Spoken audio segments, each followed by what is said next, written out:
So you worked on both sides, most excitingly with Chapo. What can you speak to what they were doing to launder their money? What's in the record and what's public record. is that You could speak on.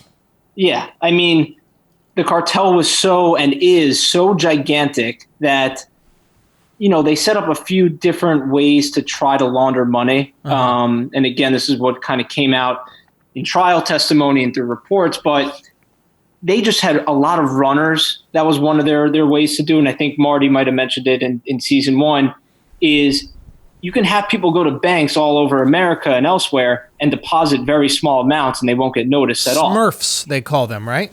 Smurfs. It'll take a very long time. Some of them will get caught, but if you have the patience and the organization is big enough, I mean, it's right under the government's nose, but that's the easiest way to go about it. But it's just it takes so long because these people can only deposit, a couple $1,000 at a time. They got to go under 10,000.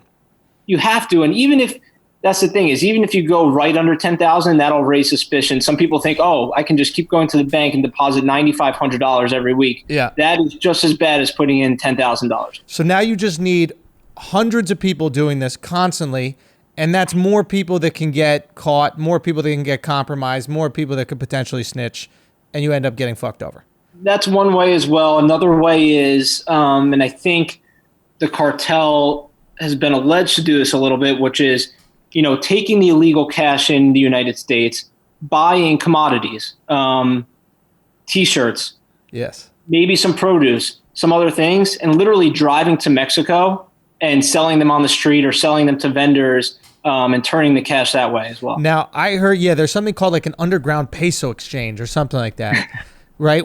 And I heard this was kind of cool. Maybe you can correct me on this, but I heard that there's often a broker, and the broker will connect the cartel, right, with somebody in Mexico that needs something and somebody in America that has something. Right. So, for example, there's this store in Mexico that wants to that wants to sell sofas, but they have to get the sofas in order to sell them, right? So the cartel goes, hey, we're going to buy the sofas from the people in America, right? We're going to buy that with drug money, right? Mm-hmm. You just pay us when we get the sofas. Now I'm selling sofas. I'm not selling drugs. Perfect. Now, the person that they're buying the sofas from in America, the cartel, I guess, uses the drug money to purchase the sofas. They do.